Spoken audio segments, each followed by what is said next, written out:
For years, I had thought of my life as close to idyllic. My name is Jacob, and I'm 43 years old. I've been married to my wife, Vanessa, for 12 years. Our relationship had its share of highs and lows, like any marriage, but it always seemed solid, or so I thought. I also had a son, Ethan, from a previous relationship. He's 21 now, strong-willed and independent, but always respectful. Vanessa took to him like a natural mother figure, or at least that's what I believed. We lived in a beautiful suburban home, the type of place where every neighbor knew your name. Ethan, despite being Vanessa's stepson, was always close to her. She'd beam with pride at his achievements and always championed him, treating him as her own. They bonded over shared hobbies, fitness, music, and cooking. It warmed my heart to see them get along so well. It seemed like we were a tight-knit unit, an unbreakable family. Our marriage wasn't perfect, of course. Vanessa sometimes grew distant. I chalked it up to stress or the differences in our age and outlook. She was 36, full of energy and ambition. Meanwhile, I worked long hours running my construction business, ensuring we lived comfortably. I assumed the occasional coolness between us was the ebb and flow of a long-term relationship. Love evolves, doesn't it? If I'd noticed anything strange, it was probably the little moments. Ethan's demeanor had subtly changed over the last year. He avoided long conversations with me, and sometimes I caught Vanessa stealing furtive glances at him. I dismissed the feeling, assuring myself that my son and wife simply shared a unique bond. My doubts were whispers in the back of my mind that I silenced quickly. Looking back, maybe I should have listened to those whispers. But at the time, I didn't see a storm brewing. I was too preoccupied with work, making plans for the future, and celebrating Ethan's milestones, his college graduation being the most recent. Vanessa planned the whole party, and I marveled at how supportive she was of him. It felt like we were a team, proud of our son. I didn't know that beneath this picture-perfect facade, betrayal was quietly planting its roots. Secrets were being nurtured, and I was the last to see them. It began with small, almost imperceptible changes. Vanessa, once warm and attentive, started spending more time alone.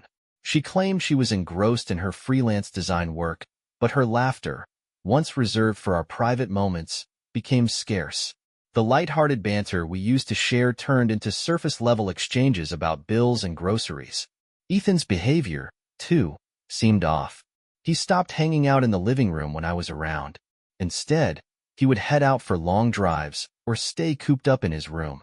When I asked him about it, he'd shrug and give vague answers like, "Just a lot on my mind." Vanessa, however, was a master of deflection. When I asked her if something was wrong, she'd flash a bright, almost practiced smile and insist everything was fine. "Work's just stressful," she'd say, or "I'm just tired. It's nothing to worry about." At night, I'd find myself lying awake, staring at the ceiling, wondering if I had done something wrong. Maybe I wasn't present enough. Maybe I was failing her as a husband. But whenever I tried to talk to her, she'd assure me I was overthinking. "I love you, Jake," she'd say, brushing her hand against my cheek. "It's just a phase. We'll be fine." And for a while, I believed her. The thing is, I'd learned to trust Vanessa's words. She had this way of making you feel safe, even when the world felt like it was unraveling. But there was something new in her tone, an unfamiliar edge, as if she were trying too hard to convince me. One evening, I came home early from work, hoping to surprise her. I wanted to show her I cared, that I was still the man she fell in love with. I bought her favorite flowers, the ones she used to keep on our kitchen windowsill. As I stepped inside, the house was eerily quiet. The only sound was the faint hum of the refrigerator. "Vanessa?" I called out, setting the flowers on the counter. "In here," she replied, her voice coming from the living room. When I entered, I saw her curled up on the couch, her laptop balanced precariously on her knees. She clicked something away quickly and smiled. "You're home early," she said, closing the laptop. Her tone was cheerful, but there was a flicker of something in her eyes. Surprise? Guilt? I couldn't be sure. "I thought we could have dinner together," I said, gesturing to the flowers. Her face softened, but the moment felt forced, as if she was performing affection rather than feeling it. "That's sweet," she said, standing up to kiss me. But her kiss lacked the depth it used to have.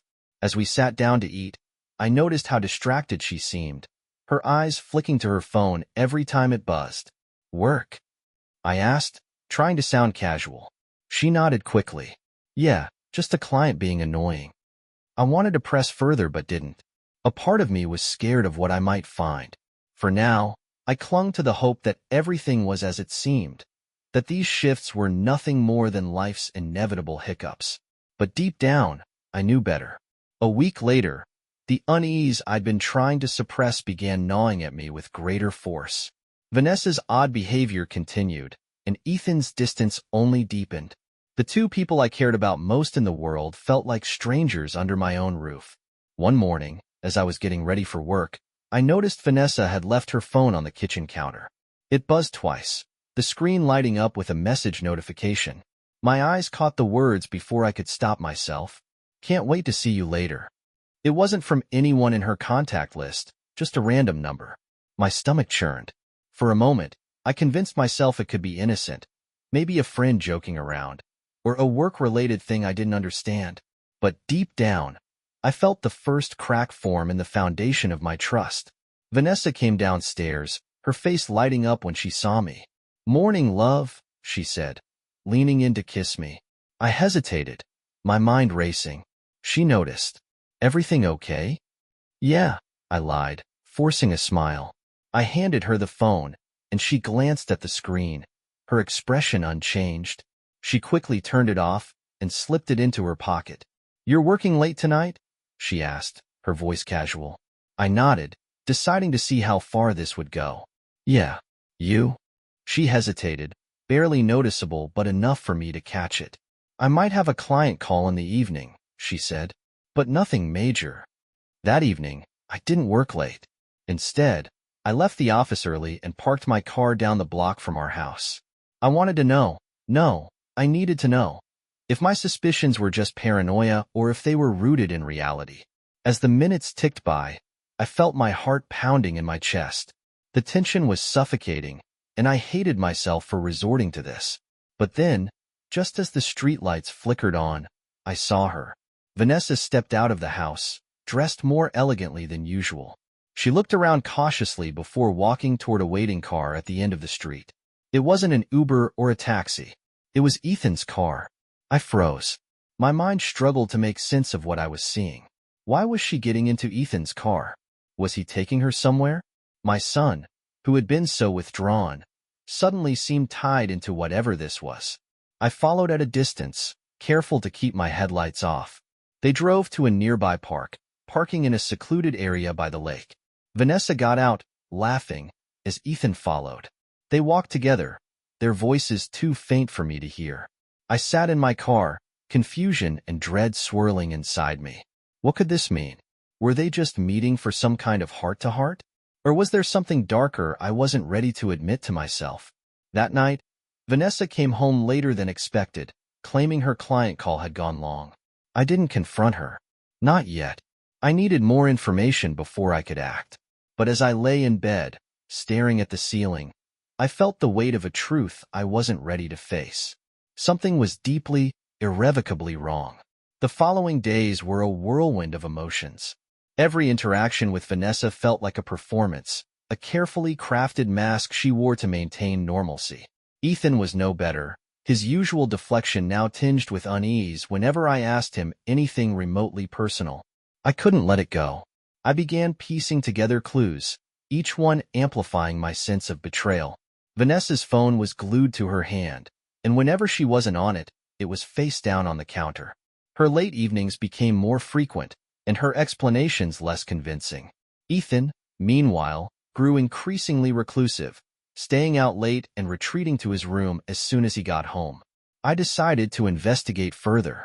One evening, after Vanessa left for another client call, I waited until Ethan was in the shower. I entered his room, something I hadn't done in years. It felt wrong, invading his privacy, but the nagging suspicion wouldn't let me stop. His desk was cluttered with books and papers, but nothing stood out. Then, I saw his phone resting on the nightstand. My heart pounded as I picked it up, unlocking it easily since I'd seen his passcode months ago. There it was, an exchange of messages between Ethan and an unnamed contact. The latest one made my stomach drop. Same time tomorrow? Can't wait to feel you again. I scrolled up, finding a string of conversations that left no room for doubt. The messages weren't explicit, but had enough suggestive undertones to confirm my fears. Phrases like, "Last night was amazing," and "You make me feel alive," painted a damning picture. I clenched the phone tightly, my breathing shallow. I couldn't immediately identify the recipient, but the context was clear. Ethan was involved in something inappropriate. As I stood there, the pieces of the puzzle clicked together in my mind, forming a horrifying image I couldn't unsee. The sound of the shower stopped, snapping me out of my daze. I quickly placed the phone back where I'd found it and left his room, my hands trembling. I didn't confront him, not yet. My emotions were too raw, my thoughts too scattered. That night, as Vanessa and Ethan both sat in the living room, chatting casually about some TV show, I watched them closely. Every laugh, every glance they shared felt loaded, like there was a hidden language I couldn't decipher. I excused myself and went to bed early, but sleep wouldn't come. My mind raced, torn between denial and the growing certainty that the betrayal I feared wasn't just a figment of my imagination. The next morning, I made a decision. I would set a trap, something to confirm my suspicions once and for all. I needed the truth, no matter how much it would hurt. Only then could I decide what to do next. By now, the doubt was unbearable. I needed solid proof, something undeniable to confirm the dark suspicions clawing at my mind. My heart rebelled at the thought, still clinging to the hope that I was wrong. But my gut told me otherwise. The opportunity came sooner than expected. Vanessa announced she had another client meeting scheduled for the evening. She kissed me on the cheek as she left, her touch fleeting and impersonal. Ethan, meanwhile, retreated to his room shortly after dinner, his usual routine. I waited until the house was quiet. Then, I went to the attic where we kept the spare security cameras from when I upgraded our system last year. These weren't connected to our network. They were standalone units with motion sensors and internal memory cards. I positioned one discreetly in the living room and another in the hallway, leading to the bedrooms. They were small, easily blending into the decor. I hated myself for doing this. Spying on your own family felt like a betrayal in itself. But I needed to know. Vanessa returned late, as expected. Ethan emerged briefly to say goodnight, avoiding eye contact with me before disappearing into his room. Vanessa joined me in bed, her scent faintly unfamiliar, like a different perfume. She turned away quickly, her breathing evening out as if she were eager to avoid conversation. The next morning, I left for work as usual but doubled back after an hour, parking a block away and entering the house silently. My plan was to review the footage from the cameras. My hands trembled as I removed the memory cards and plugged them into my laptop. The first clips showed nothing unusual. Vanessa leaving, Ethan wandering to the kitchen, and eventually retreating to his room. But then, around 11:30 p.m., Vanessa came home. She paused at the front door, texting someone before stepping inside. Her movements were unhurried as she glanced around the living room, clearly checking if anyone was awake. Moments later, Ethan emerged from his room. He didn't greet her with the casual indifference of a stepson. He hugged her. A long, lingering embrace that sent a chill down my spine. I watched, horrified, as they sat on the couch. Their conversation wasn't audible, but their body language was damning. Ethan reached out, brushing a strand of hair from Vanessa's face, and she smiled in a way I hadn't seen in months.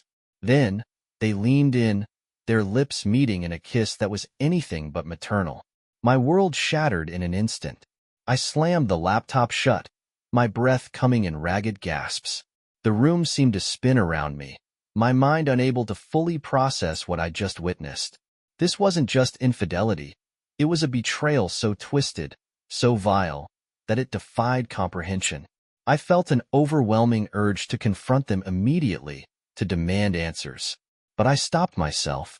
Acting in the heat of the moment would only give them a chance to deny or deflect. No, I needed a plan, a way to expose them on my terms. I left the house, my heart heavy with rage and heartbreak. My family, my wife and my son, had destroyed everything I thought was sacred, and I would make sure they paid for it. Driving aimlessly through the city, I tried to steady my racing thoughts. My entire world felt like it had been torn apart, and the betrayal played on a loop in my head. Vanessa, the woman I had loved and trusted, and Ethan, my son, my blood. They had turned my life into a cruel joke. But I couldn't afford to act impulsively. I needed to confront them, yes, but I also needed to ensure they couldn't wiggle out of the truth. This wasn't just about betrayal. It was about justice, about holding them accountable for shattering the family I had worked so hard to build. I spent the next few days gathering myself and revisiting the footage, no matter how painful it was. I needed to see the full extent of their deception. The more I reviewed the recordings, the clearer it became. This wasn't a one-time mistake. Their interactions were calculated, deliberate. They were careful, but not careful enough. It was during one of these grim sessions that I noticed something even more infuriating. Their clandestine meetings weren't limited to late-night rendezvous. On 2 separate occasions, Vanessa had timed her work trips to coincide with Ethan's out-of-town visits to friends. The timestamps from the cameras, along with bank transactions I cross-checked for hotels, painted a clear picture of their coordinated escapades. The betrayal stung deeper with each revelation. They had spun an elaborate web of lies, and I had been their unwitting pawn. I knew I needed an ally, someone who could guide me through the legal and emotional minefield I was about to navigate. I reached out to my best friend, Marcus, someone I had trusted since childhood. Over coffee, I shared everything. The videos, the messages, the undeniable truth. Marcus's face turned pale as I recounted the details. "Jake, this is beyond anything I've ever heard," he said, his voice trembling with a mix of anger and disbelief. "You need to be careful.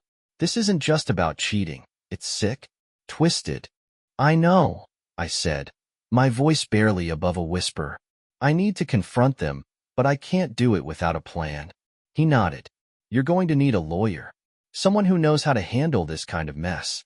And you need to think about what you want: divorce, custody of assets, whatever you can claim. This isn't going to be clean." Marcus helped me contact a family law attorney who specialized in high-conflict cases. I shared the evidence I had gathered, and they assured me it was more than enough to initiate proceedings.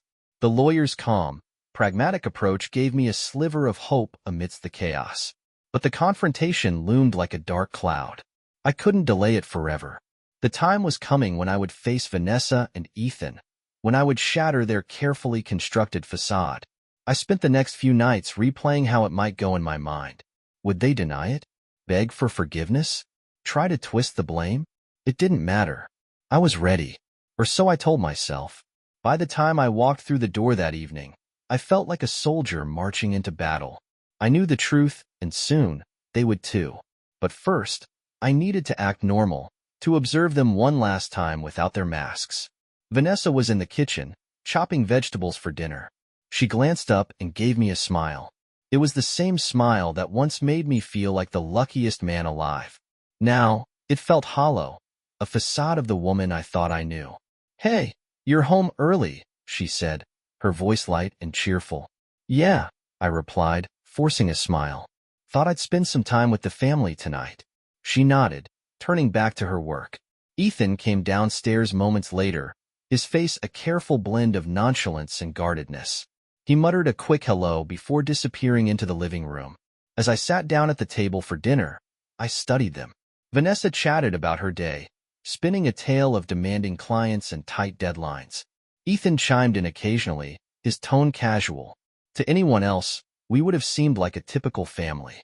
But to me, every word felt like a lie. After dinner, Vanessa excused herself to take a client call, retreating to our bedroom with her laptop. Ethan headed back upstairs, saying he needed to work on something for school. I waited until the house was quiet before slipping into the guest bedroom where I had hidden my laptop and the evidence I'd gathered. My heart pounded as I rehearsed what I would say, how I would reveal that I knew everything. This confrontation wasn't just about exposing them. It was about reclaiming my life. But something unexpected happened. As I reviewed the footage one last time, I noticed something strange. In a recent clip, Vanessa seemed agitated, pacing the living room while talking on the phone. The audio wasn't clear, but certain words caught my attention. He's starting to suspect, and we need to be careful. I rewound the clip, playing it again and again. Who was she talking to? Ethan?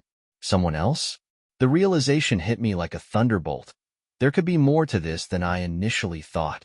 This wasn't just an affair. There were layers to their betrayal, layers I hadn't yet uncovered. I felt a surge of rage and determination. Whatever game they were playing, it was about to end. I decided to hold off the confrontation for one more day. I needed to dig deeper, to make sure I didn't miss anything. The storm was brewing, and I would be ready when it hit. The next day, my mind buzzed with paranoia and resolve. Vanessa and Ethan thought they were in control, spinning their lies so effortlessly.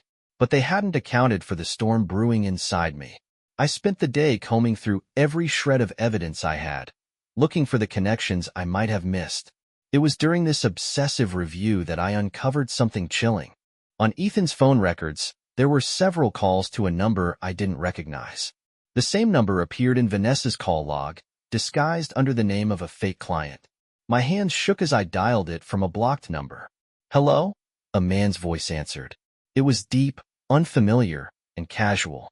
I froze for a moment before responding. "Hi, I'm trying to reach Vanessa. Is this her business line?" There was a slight pause. No. You must have the wrong number," the man said quickly before hanging up. The interaction was brief, but it confirmed my suspicions. Whoever this man was, he was connected to both Vanessa and Ethan. Was he complicit in their betrayal? Or was he another layer to this twisted puzzle? The possibilities made my stomach churn. I sent the number to Marcus, asking him to dig into it. As I waited for his reply, I began to consider just how far-reaching this betrayal could be. Could Vanessa's infidelity extend beyond Ethan? Was she using him as a pawn in some larger scheme? Later that evening, Marcus called back, his tone grim. "Jake, I looked up that number. It's registered to a private investigator." "A private investigator?" I repeated, my voice barely above a whisper. "Why would she?" "Think about it," Marcus interrupted. "If she's worried about you suspecting something, maybe she hired someone to watch you. She could be trying to protect herself, or maybe it's about your assets. Either way, this is bigger than just an affair." His words sent a shiver down my spine. Vanessa wasn't just betraying me. She was preparing for something, maybe even preemptively defending herself. The scope of her deception was more insidious than I could have imagined. I felt a new wave of anger rise within me. If she wanted a war, I would give her one. But I wouldn't fight on her terms. I would be smarter, more calculated. The plan for the confrontation solidified in my mind. It wouldn't just be about exposing their affair. It would be about unraveling every thread of their lies, leaving them no room to manipulate or escape. Tomorrow, I decided, would be the day. They thought they were safe, that their secrets were buried. But I would bring everything to light, no matter how dark it got. The house was unusually quiet when I returned home that evening. Vanessa was in the kitchen, humming softly as she prepared dinner. Ethan wasn't around, likely upstairs in his room or out doing whatever he did when he wasn't sulking around the house. It felt surreal, the calm before the storm. I placed my bag by the door and walked into the living room, where the faint scent of Vanessa's perfume lingered in the air. My heart raced as I glanced at the coffee table, the spot where so much of their betrayal had unfolded. "Dinner will be ready soon," Vanessa called, her voice warm and unassuming. It grated against the fury simmering inside me. "Thanks," I replied, forcing calm into my tone. "We need to talk after dinner. All three of us." She paused, turning to look at me. Her smile faltered for a fraction of a second before returning. "Sure. Is everything okay?" "Yeah," I said, nodding.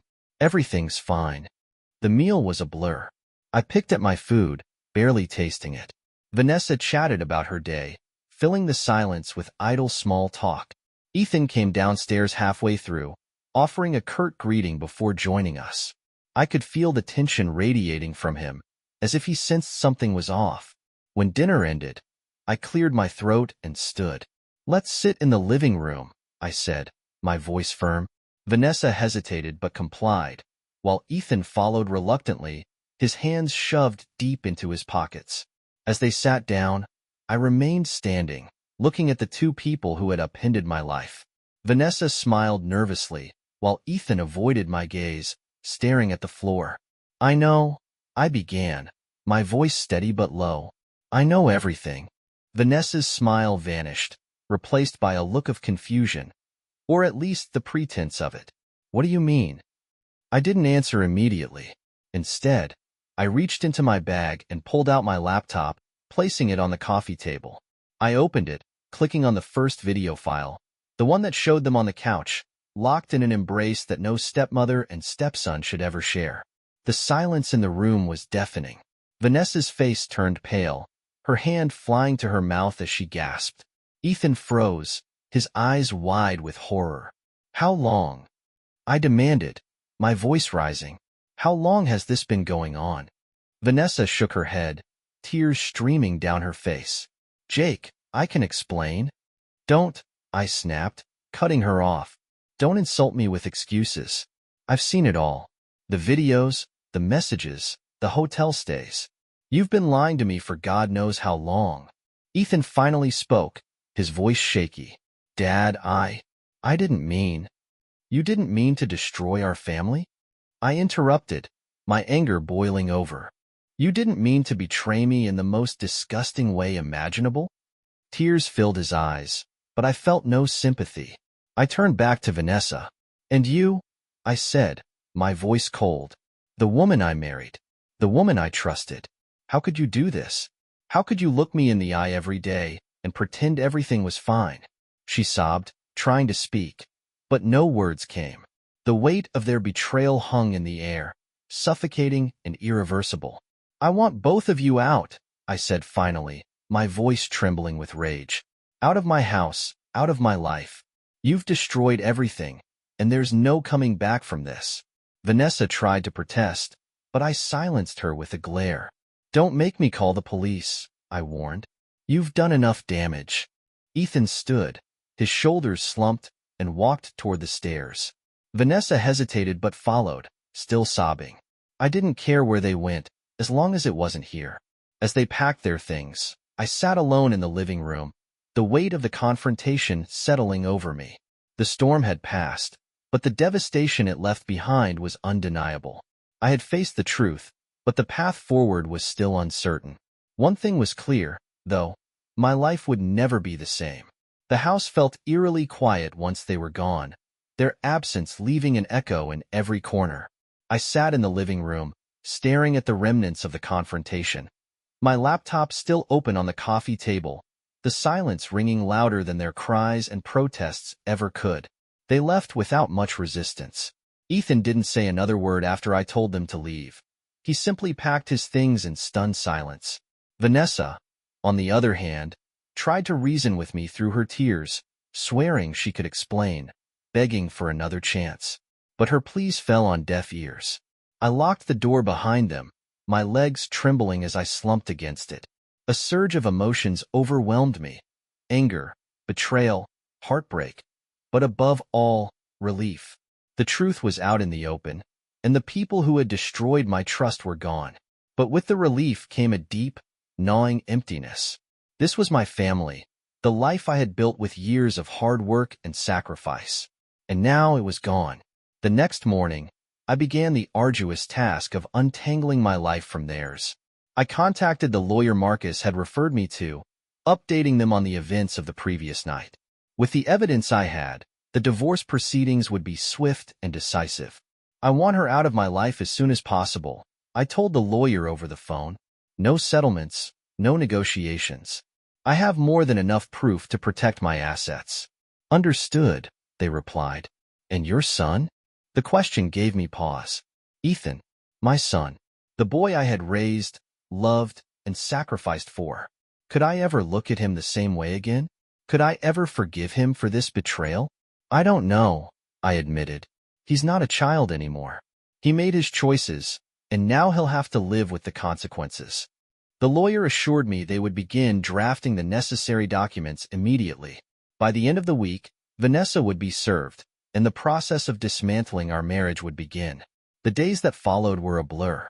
I threw myself into work, using the physical labor and long hours to numb the pain.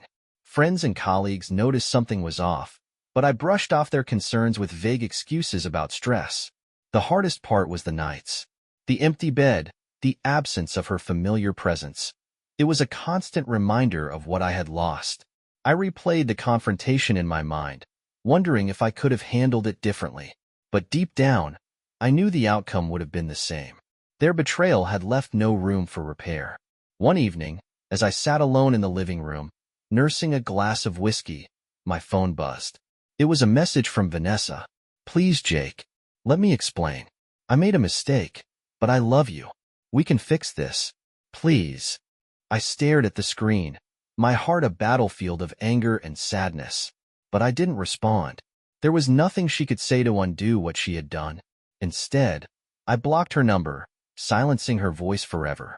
As the days turned into weeks, I began to reclaim my life, piece by piece. I cleared out the bedroom, removing every trace of Vanessa. I avoided Ethan's room altogether, the memories of him too raw to face. The wounds were fresh, but I was determined to heal. I didn't know what the future held, but I knew one thing for sure. I wouldn't let their betrayal define me. The aftermath of the confrontation rippled beyond the walls of my home. News travels fast in our suburban neighborhood, and it didn't take long for whispers to spread.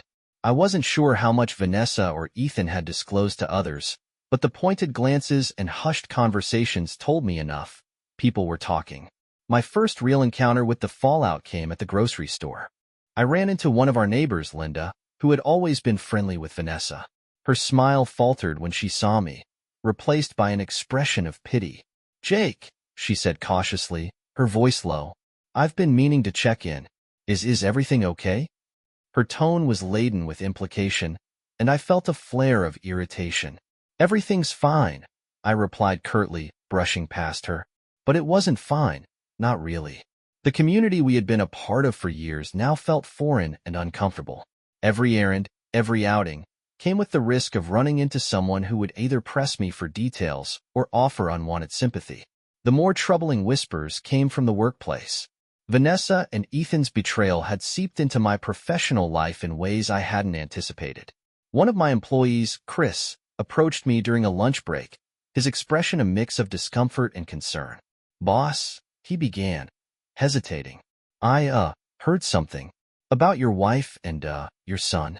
My jaw tightened. "Where did you hear that?" Chris shifted uncomfortably. "A guy at the bar mentioned it. Said he knows someone close to your family." "Look, I didn't mean to pry, but it's—" "Don't," I interrupted, my voice firm. "I don't want to hear it." Chris nodded quickly, muttering an apology before retreating. But the damage was done. The realization that my private life was now fodder for gossip stung deeply. The breaking point came when I received an email from Vanessa. Despite blocking her number, she had found a way to contact me. Her message was long, filled with apologies and explanations I had no desire to read. But one line stood out. "Ethan and I never meant to hurt you. We just didn't know how to stop." I stared at the words, rage boiling within me. We didn't know how to stop. As if their actions were something uncontrollable, a force beyond their will. It was the ultimate insult, a refusal to take responsibility for the destruction they had caused.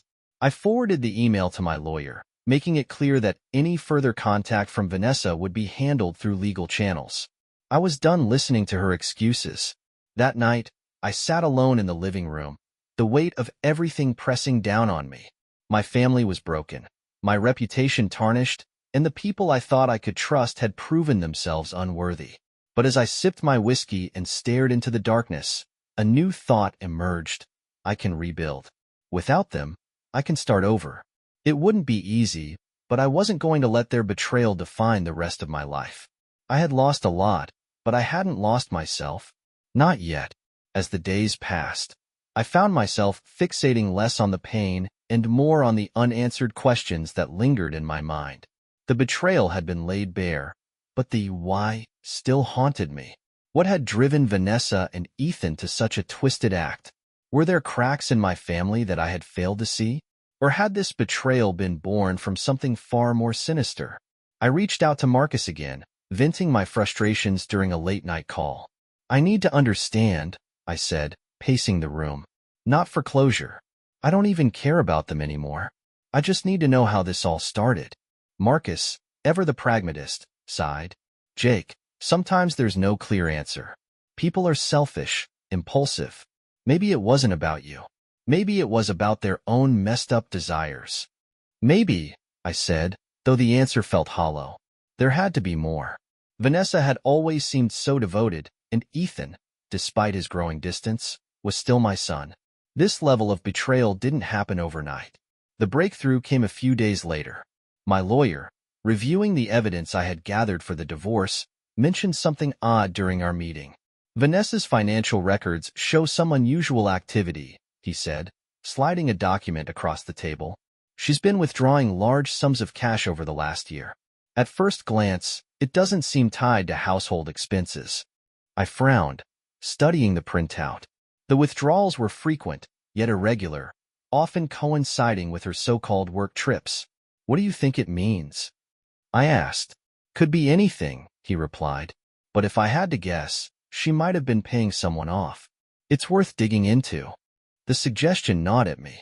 Vanessa wasn't just deceitful. She was hiding something bigger. What had she been doing with that money? And was Ethan involved? Driven by a newfound determination, I decided to look deeper into Vanessa's past. I hired a private investigator, someone discreet and experienced in uncovering secrets. I gave him everything I had, her financial records, the phone logs, even her email history. It didn't take long for him to uncover a lead. One of the withdrawals had been traced to a luxury resort just outside the city. Vanessa had booked a suite there several months ago, under an alias. The reservation was for 2 people. The investigator managed to pull security footage from the hotel. When he showed it to me, my stomach churned. The video was grainy, but it was unmistakably Vanessa and Ethan. They were checking in together, laughing like a couple on a romantic getaway. I clenched my fists, ball rising in my throat. Their audacity was astounding. Not only had they betrayed me, but they had flaunted their affair so brazenly, confident that I would never discover it. But the investigator wasn't done. There's more, he said, sliding a folder toward me. This might explain some of her behavior. Inside was a series of emails Vanessa had exchanged with an unknown recipient. The tone of the messages was frantic, desperate. She wrote about keeping things quiet and avoiding legal trouble. One line, in particular, sent a chill down my spine. If he finds out the truth, it'll ruin everything. I leaned back, my mind reeling. The truth. What truth? Was there something even darker beneath the surface? The investigator promised to keep digging, but I felt like I was standing on the edge of a precipice, staring into an abyss I wasn't sure I wanted to confront. Whatever Vanessa and Ethan had done, it was worse than I could have imagined. The revelation that Vanessa was hiding something even more sinister gnawed at me. It wasn't just the betrayal of an affair. There was something darker at play. The investigator continued digging, and every piece of information he uncovered brought me closer to a truth I wasn't sure I wanted to face. One evening, Marcus stopped by unannounced, carrying a bottle of whiskey. Figured you could use this, he said, setting it on the counter. Appreciate it, I replied, pouring us both a glass. As we sat in silence, he finally spoke. You ever think about what Ethan's role in all this really is? I mean, why would your own son? He trailed off, but I knew what he was implying. I've thought about it, I admitted. I just don't understand how he could betray me like this. Vanessa, maybe. But Ethan? Marcus hesitated before replying. Maybe she manipulated him, used him for something. Something like what? He shrugged. I don't know. But it's not normal, Jake. This whole thing, it's not just about lust or selfishness. There's something deeper. His words unsettled me, but they planted a seed of doubt. Could Ethan have been a pawn in Vanessa's schemes? Or was he complicit from the start? 2 days later, the investigator called with an update. Jake, we found something, he said, his tone grim. Vanessa has been siphoning money from your joint accounts into an offshore account. The transactions go back nearly 2 years. I clenched the phone, my pulse racing. What's the account for? That's the thing. It's not just hers. Ethan's name is on it too. The room spun as his words sank in. Vanessa hadn't just betrayed me emotionally. She'd been stealing from me, and Ethan was involved. My own son had helped her siphon money, lying to my face while they plotted behind my back. What else? I asked, my voice cold. The offshore account is substantial, hundreds of thousands. But here's the kicker. There are withdrawals from that account linked to someone named Stephen Harper. Who the hell is Stephen Harper? That's what we're trying to figure out, he replied. But the name appears in some of Vanessa's emails as well.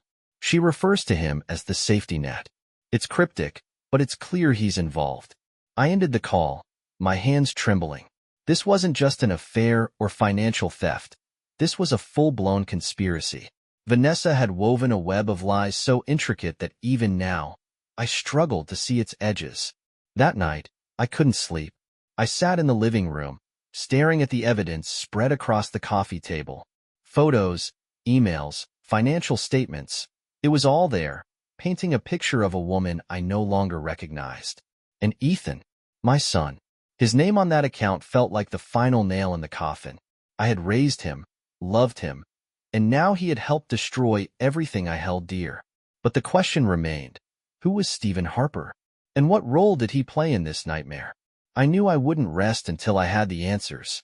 The days that followed were consumed by one name, Stephen Harper. The investigator was relentless, pulling threads from every direction. Vanessa and Ethan's betrayal was heinous enough, but the involvement of this mysterious man hinted at a deeper, more calculated deception. A week later, the investigator called with a breakthrough. "We found Harper," he said, his voice heavy with unease. "And Jake, you're not going to like this. Just tell me," I demanded, my stomach churning. "Stephen Harper is Vanessa's ex-boyfriend. They were together for years before you came into the picture. It looks like they stayed in contact, even after she married you." My grip tightened on the phone. "So, she's been funneling money to him?" "Yes, but it gets worse. Harper has a criminal record, fraud, embezzlement, conspiracy to commit identity theft.